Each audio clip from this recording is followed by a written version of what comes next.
Welcome to episode 52 of the FoodGrads Podcast, the podcast where we explore careers in the food, beverage, and agricultural industries.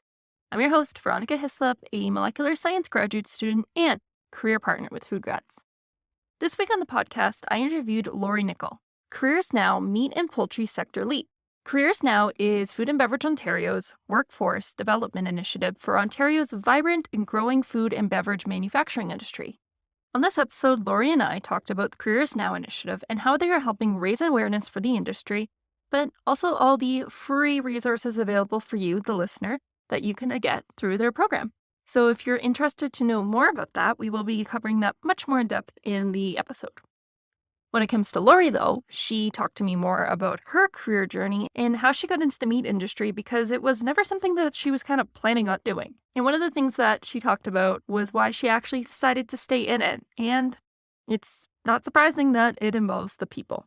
Honestly, I got a better understanding of how the meat industry works across Ontario.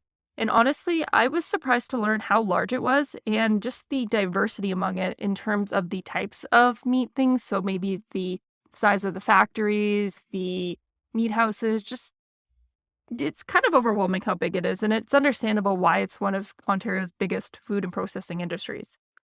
That led us to talking about just general views of the industry as a whole, including the idea of craftsmanship and just where the industry stands on that, and just doing what you love to do. Laurie really knows what she is talking about, which is very evident because of her long-standing career within the industry. And who knows, maybe in this episode, you might just reconsider what you think about the industry. So, enough with that introduction. Let's get on with the show.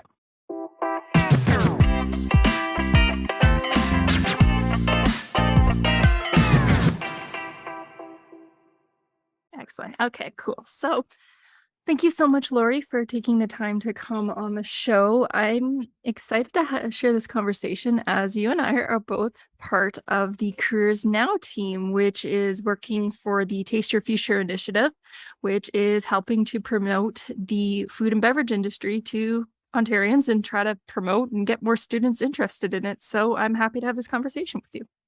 Thanks so much, Veronica, and I'm thrilled to be here. As you mentioned, I'm part of the CareersNow team, and I'm leading the meat and poultry engagement strategy. Meat and Poultry Ontario works closely with Food and Beverage Ontario because, let's face it, the meat and poultry industry is almost 20% of Ontario's food and beverage manufacturing sector. So it's a very significant piece. So I'm happy to have a chat with you today. Mm-hmm. It's so exciting that CareersNow is really taking off this year in terms of the additional resources that are available for students, but not even just students, just job seekers in general. I know that they're putting out the job seekers training, which is really great, where it's this like initiative of where people can sign up and there's all these different skills, like from HACCP to like how to get into the organization, like what is the food and beverage industry. It's this like crazy the amount of initiatives and free resources that they're giving for anyone who's interested in checking it out. And it's so balanced that we're at the same time that we're helping job seekers, we're also helping the employers. And so you mentioned the job skills or job seekers training. There's also free training resources available for new hires. So once you get that person on board, and the courses are excellent and they're in smaller bite-sized modules. So it's not like, you're putting somebody through a 2-week sit in the classroom. They're more manageable and they've been developed, let's face it, with industry input. So everything that these courses have been offered through Food Processing Skills Canada, they do a great job of ensuring that the content is very relevant to the audience. And for someone who, like myself, what I really like about it is that you don't have to have any experience working in the food and beverage industry. For example, when I was graduating, I was coming out with a chemistry degree and I knew I kind of wanted to go into the food industry. So like, had I had that resource available, like someone can do right now, like it could really propel forward and like really get you started in the career that you want to do. That's funny because it actually leads to the story of how I entered into the into the meat industry. I was a graduate from a business degree in a data processing major, was where I was headed. I had a strong interest in accounting but didn't pursue that, but always the business end of it. When I graduated, I got hired immediately by the founder of what was then Ontario Independent Meat Processors Association, who owned an abattoir. And he was looking to revolutionize how custom cutting records were kept for farmers that were selling their livestock. You can appreciate, I want my side of beef cut into 3-pound roasts, and I want ground beef in 1-pound packages. So very personalized, very paper based. And when they would phone up a year later, when they asked for their side of beef, they'd say, cut it the same way as you did it last year. You can imagine how many records are. So I started my career as designing a database in a Commodore 64 for the founding president of the association that led me down the path of learning. I did not come from a farming background or a meat background. I was very business. I've only had one job my entire career, and that was working with the association, where I started in the data processing, learned the industry, and have had a very successful, it's now 35 years in this industry. Wow. Congratulations on that. I guess it is a true attest to this industry and why you love to be in it. And it's the people. We can talk about the industry as a whole, but generally speaking, it is those relationships that you build and you maintain for over a span of your lifetime. And it's also the diversity, right? Like I started as to do one task of designing a database.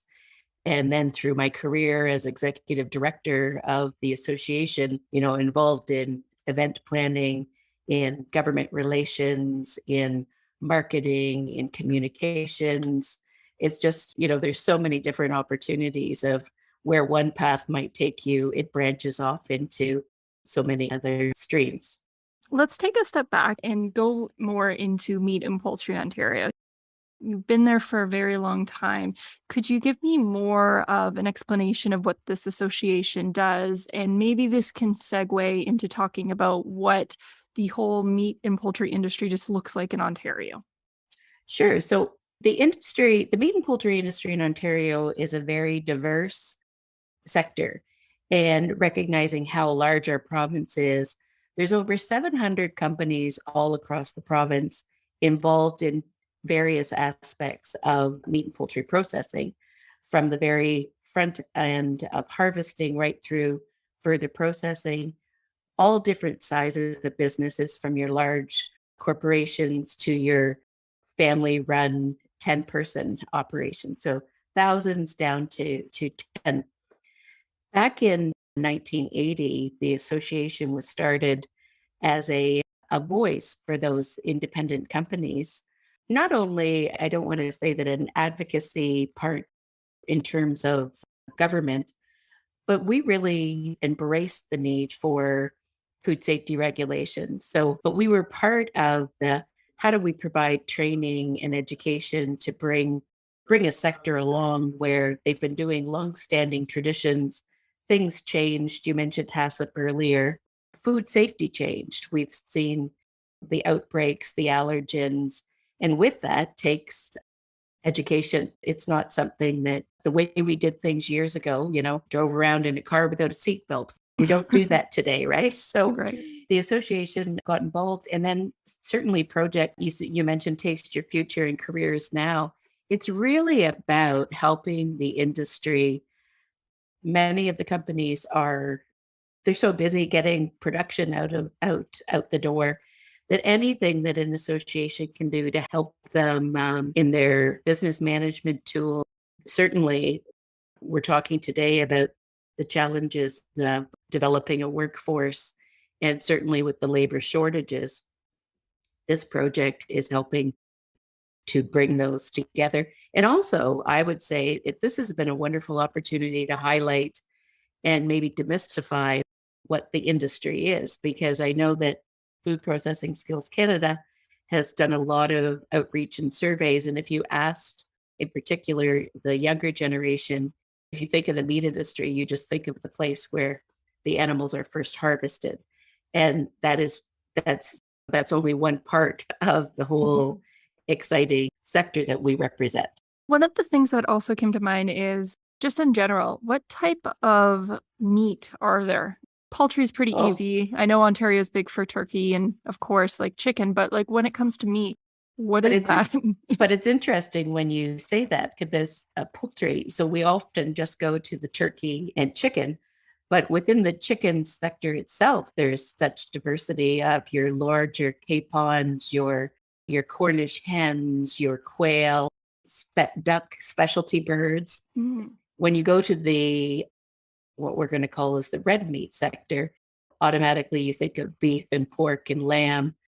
I think we're one of the leading industry or the leading provinces in terms of goat production and manufacturing. We're doing buffalo. We now have farm raised buffalo.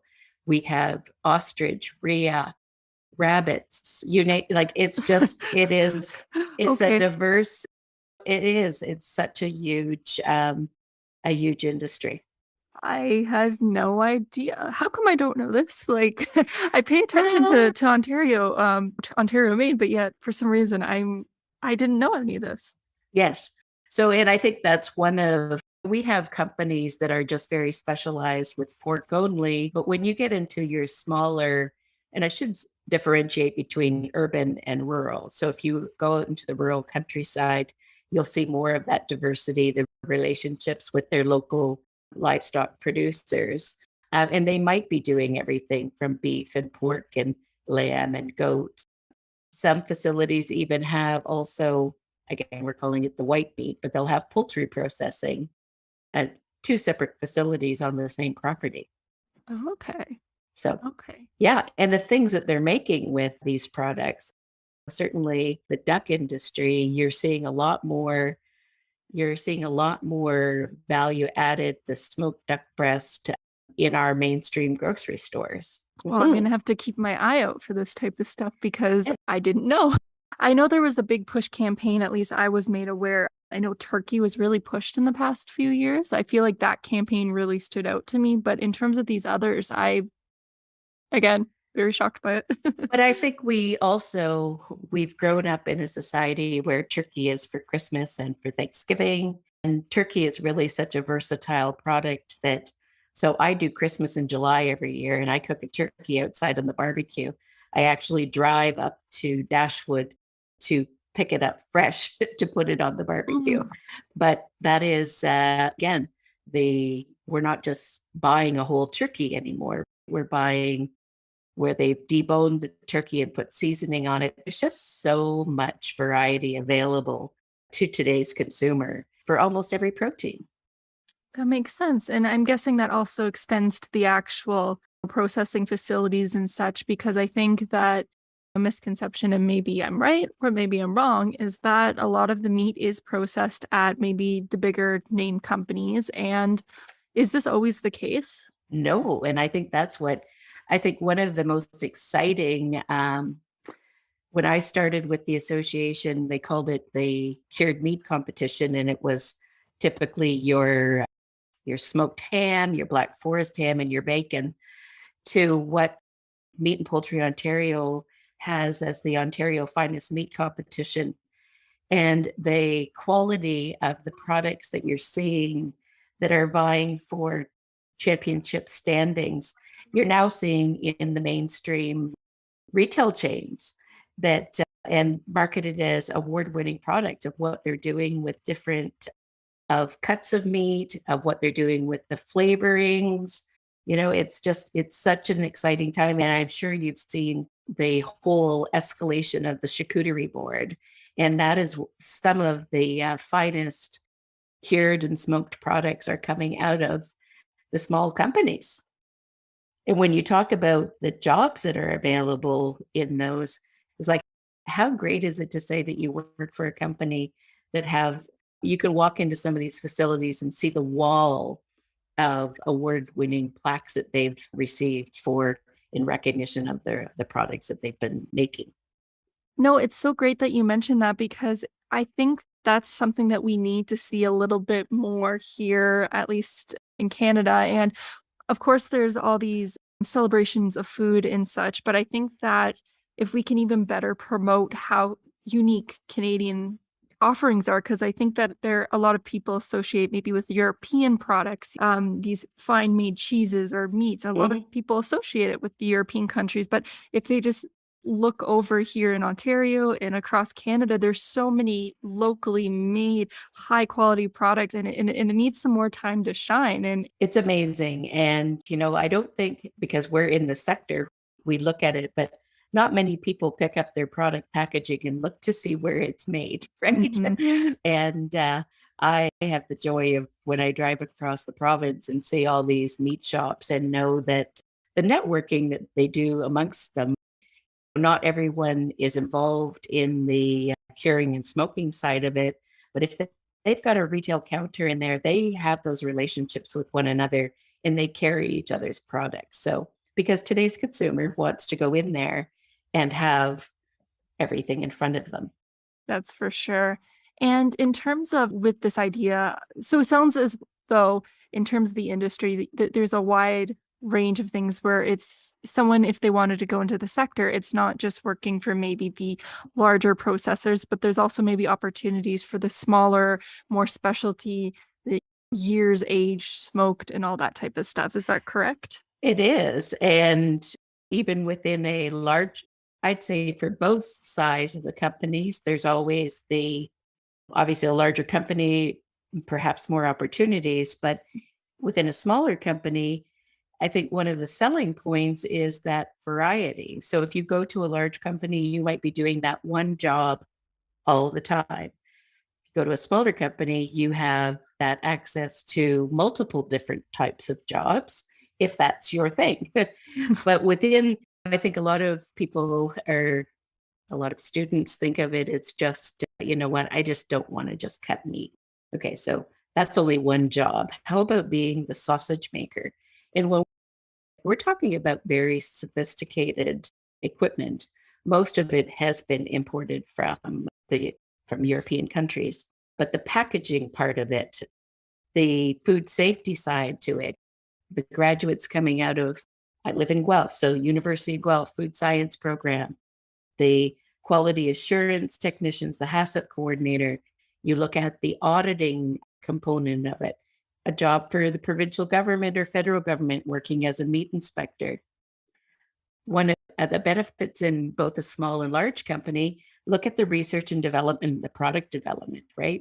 Let's just even take sausages. So a sausage used to be cutting edge if it was blended with beef and pork and some different seasonings in there. We're now seeing it with feta cheese and different smoke flavors. I think of bacon. Bacon traditionally was only, a pork base. We have beef bacon, we have turkey bacon, we have chicken bacon. That all comes out of product development. Even skilled trades within the organizations, depending on the size, they might have an in-house mill or electrician or a plumber. There's all kinds of refrigeration required in a meat and poultry processing facility.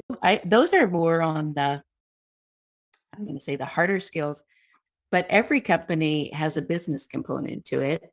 Depending on the size of the company, within the larger ones, you'll have that finance manager and an HR manager and the plant controller, sales and marketing.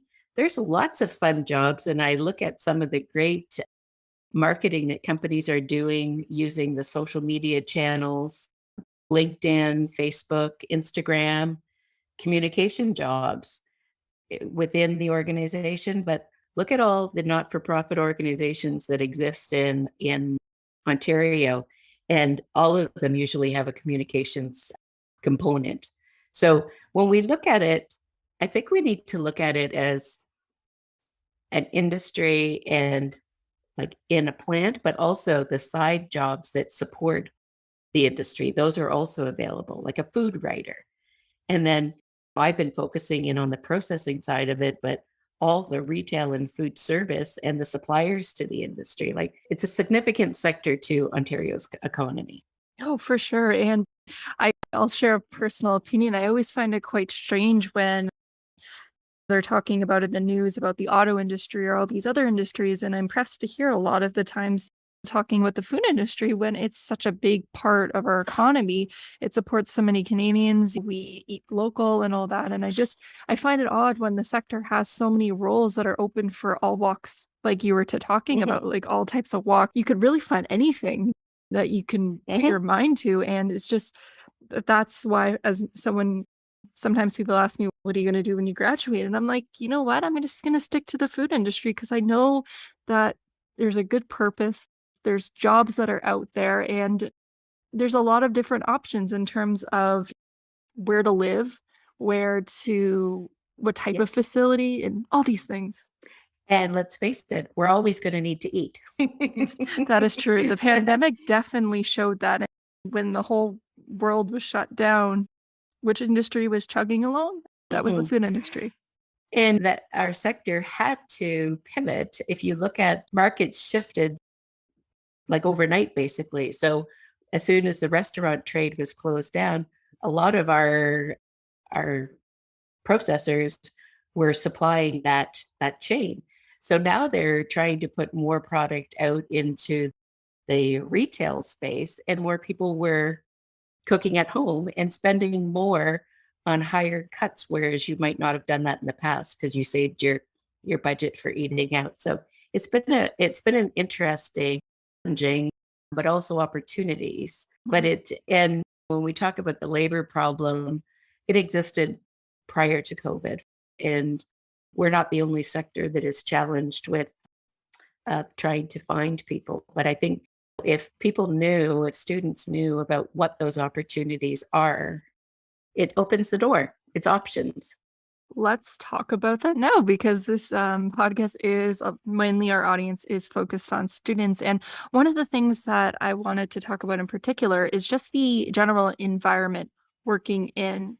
I know that we talked about the distinction of many of them, but just in general, like working in a meat facility, because I know that a lot of people see it as these very cold, dark places where people cut on a line. And that is the job. Like, is that actually how it is? That is one job. But as I said, you could be in the packaging room where it's not. I could compare it to in a bakery. Your temperatures are going to be higher. Your smells are going to be different. There's no doubt there's an environmental component to working in food processing. Somebody might find fermentation of brewing to be an obnoxious smell. Physical labor, if that's not for you, then maybe you're not in the packaging line where you have to lift boxes. It's you need to find out about the jobs. And I think we're doing a better job about showcasing. Unfortunately, some of them do start off that advertising thing, must be able to lift 50 pounds. So maybe instead of paying for a gym membership, you get your physical activity within a meat and poultry processing facility. You don't have to pay a gym membership. That is true. I did hear about some coworkers one time. It wasn't a meat industry, but they were lifting a lot of boxes, and they're like, "Yeah, I don't need to go to the gym no more." No, So. And you know what? And so if it's a cold environment, you dress appropriately. They've come a long way in insulated jackets. It's a cold environment for the purpose of protecting the integrity of the food. In different countries, you can cut meat out in the sweltering temperatures, but that's not how. Our first and foremost is to ensure that we're providing a safe, wholesome product to the consumer. So the environment is not cold to keep you awake. It's there to protect the safety of the product. That's a good point. There's office jobs, there's lab jobs. So it really is where you see yourself fitting into those type of organizations. That's true. Well, let's talk more about, we've kind of talked, okay, well, the environment is cold, and unfortunately, it is there for food safety's sake, and it's to keep everyone, again, safe. But you had mentioned, let's go on to a more of a high note, because you had mentioned that one of the good things about working in this industry is of the people. And could you talk a little bit more about what do you mean by the people are good? Let's just talk about your personal experiences.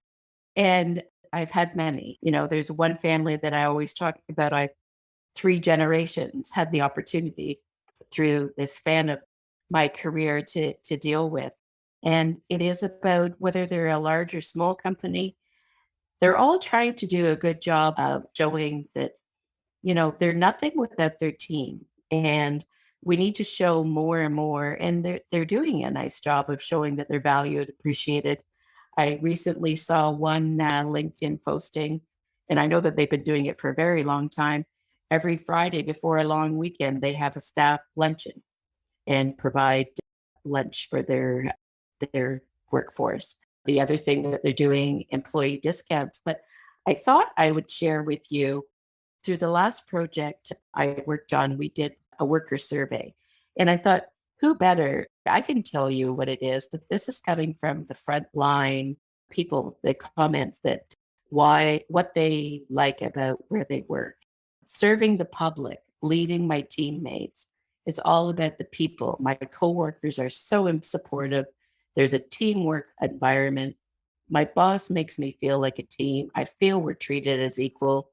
Independency within the role, the opportunities to grow and advance my career.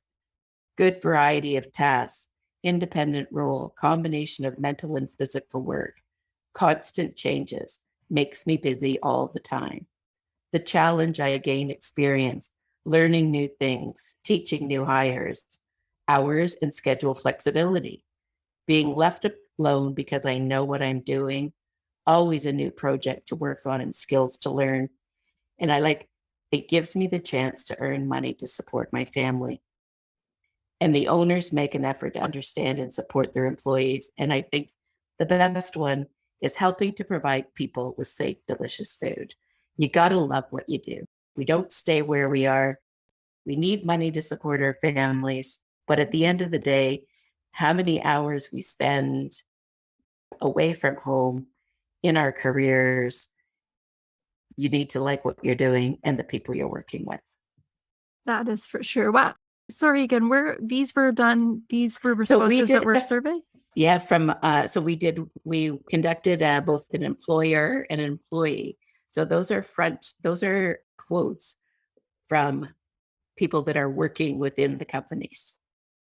Oh, that is really nice to hear, because I think these are some of the things that are really hard to articulate to maybe the public or knowing about where to work. It's a little more difficult. Well, not difficult, but when a lot of individuals who go to work, they're not blasting it on social media, but they don't really share their content for it. So sometimes that can get hidden. And I know a lot of these companies, especially family companies, for example, like they really do these luncheons, and these aren't things that people are just going to blast on social media, but they do make good workplaces. They do. And, unfortunately, COVID, it stopped even bringing in a box of donuts, which was a regular, because no one could have all their hands you could wrap them up individually. Those are the kind of things that there's lots of examples of other things that companies are doing that one of the workers mentioned about the flexible schedule flexibility. More and more working moms are in the workforce, and that might mean a delayed start, leaving at different times. The work ethic today is much different than it was 30 years ago, right? We need to be listening. And I do believe that a good company is listening to their most valuable asset, which is their teammates, their employees. And I think it's really important that you are also pointing that out in terms of flexibility for roles that are not desktops, because I know that a lot of people who are looking for flexibility are assuming that it can only be for, hybrid work, in terms of, you're doing even something like R&D, maybe you work on home at Fridays. Unfortunately, physically present jobs, you can't have that, but companies are recognizing that they need flexibility as well, in terms of there's life outside of work, and sometimes those priorities take priority. And I think we've all learned that it's going to take a while, but we do need to figure out that work-life balance, because we have to fill these positions, and automation is not a solution. It's a tool, but it's not a solution. We will always still require labor in our sector, and some really fun, exciting jobs. Maybe this is just, you might not have the answer for this, but for some people who are looking for particular roles and they're looking for, maybe they might want to work for a company, but they're not quite sure about something that wouldn't work for them. Let's just say maybe a start time, or I'm just trying to think of examples that might prevent them from adhering to the job posting. Do you think these are types of things that people should bring up in their interview? Or I guess I'm trying to say, like, how do you address this flexibility? Well, and you know what? I think that we are now in a era that we have to throw that out as a job seeker. If that is, you know, you got to be honest with them. I know that posting was 6 a.m., 3 stop. Is there any flexibility? I think one of the things, so I've been participating in a CareersNow virtual job fair. COVID actually made it more that you could have those conversations virtually. And more companies are doing like a virtual plant tour so that they have an idea of what that environment is like before they go in. But it always starts with a conversation, and not to be afraid to ask. It might not work. If you're a 10-person operation and those are the hours, that might not work for you. But I guess it is like, there is room to ask, because I guess one of the things that was coming up in my mind, because I remember hearing about one of the companies, like one of the difficulties with one of the places I personally worked was the late shift. I know at the facility I was at, they didn't have any options for like busing, for example, at 2 in the morning when I was coming out. But I know that some companies actually do offer like actual shuttle bus services to work. So we've had to be very creative in, if you look at some of the facilities that are in rural that doesn't even have, that there is no access to public transportation. There are employers that will drive into the city and with the company van, and pick up a shift of employees. There's also companies that are doing more to try to match the ride sharing opportunities with employees. We've all had to become creative and because relocation isn't where every sector is faced with the challenge of recruiting and affordable living. That's not something that we're going to be able to address. And depending on, where that job is located, and recognize that these are all across the province. So there's no one that's the same, right? Right. Well, it's really, of course, yeah, every business is, and I guess at the end of the day, it doesn't hurt to ask.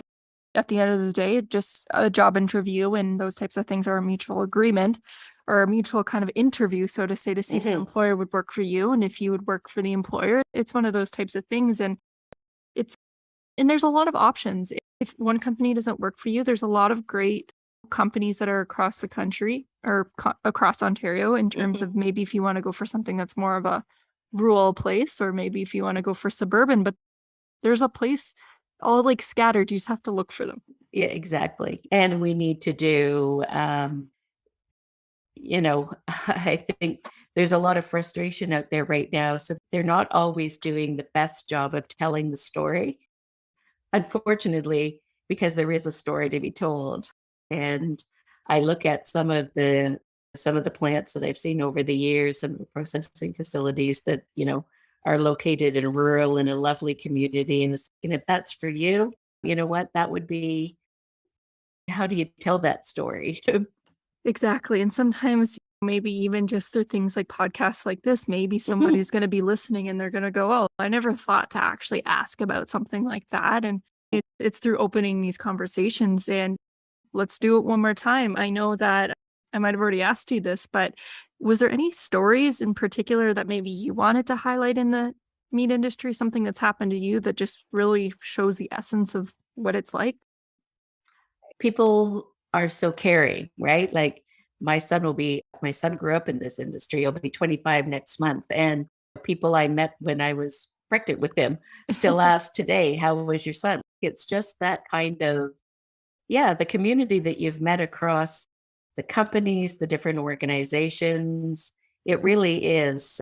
It goes to the community.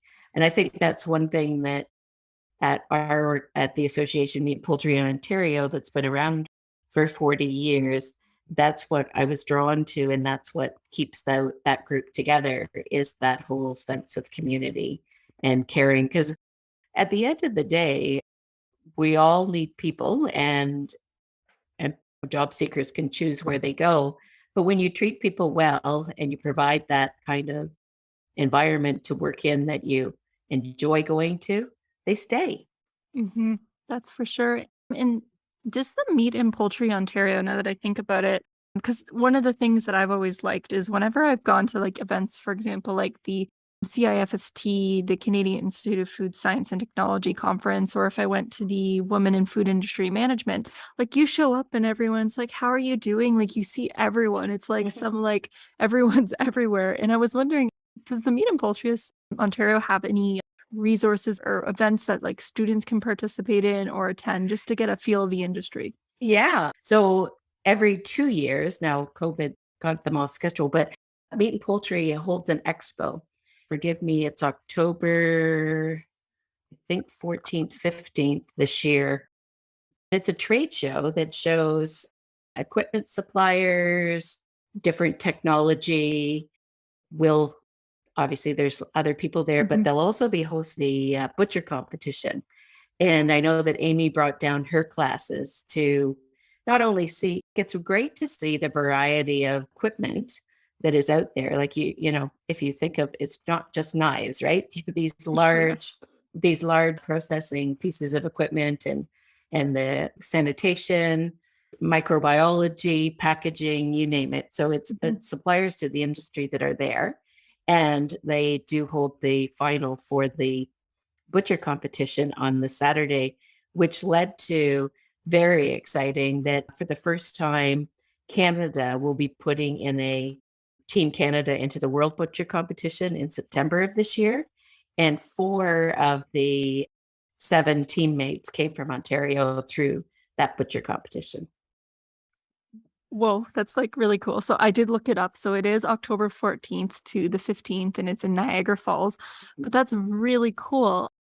I think again, coming back to, being able to celebrate it. And like I think this would be, it sounds like it'd be a great opportunity for students to, walk the shop, like really get a good grasp of like what it would be like. Cause I think that going to expos, I think that, students might not think about, oh, it's an expo, it's for selling things and that, but it's a really fun time. And Well, just it is. And that's that again, how do we market it to those in the industry, but we're not thinking of it from the job attraction. And we need to do more. And you're working with graduate students. We've got to get back into primary school, right? Or secondary school. Like we need to start talking about this early on. And I know that Egg in the Classroom was a start, and we are working on a project with Eggscape to get curriculum for the meat and poultry processing sector, because we do need to start talking about there is career paths available. For sure. And I know that the industry is looking for everyone. And I do think maybe it does come down to education, because maybe I'm just like blanking it out, but I don't remember learning much about the food industry, to be honest, when I was growing up. No. And I kind of learned it myself from watching the Food Network, which hooray, how much I love it. But Yes.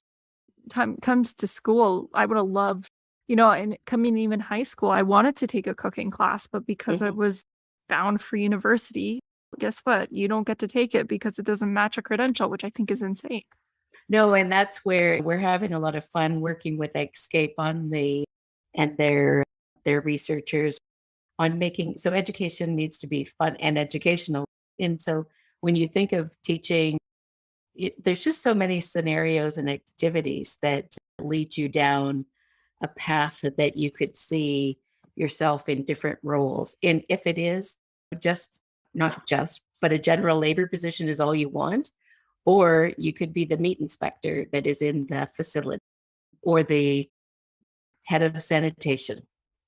And I think that's a fun thing to also point out as well in terms of jobs. I think there's nothing, if someone wants to progress in their career in terms of just taking on different roles and becoming a meat inspector, becoming a QA manager, like taking these more senior positions, that's great.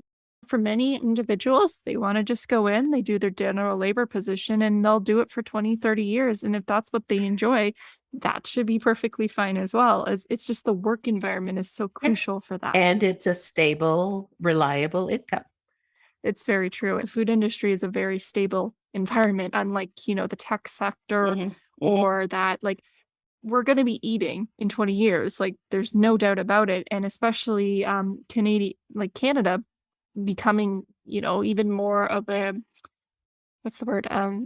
With Canada becoming even more of a leader in that, hopefully, as time goes on. So, I love about LinkedIn, and you're seeing more companies celebrate promotions. And, I think to the testament is when individuals are talking about their experience, right? Like, I started in the office doing this, and now I'm HR manager, right? And if you also, employers will look to their employees, it's like, you know what, you might have taken this job, but you're really good at doing that. Have you considered it? Would you be interested? I think that's a really good thing to point out because, for example, I know it's not in the meat industry, but I do know that companies like Gailey Foods, I know one person who they started as a general labor position and now that they're the head of supply chain and that was over the course of maybe 8 years. And it's just because a lot of companies also offer inbound like training and all that. And a lot of times they would rather much hire within and promote rather than hire outside.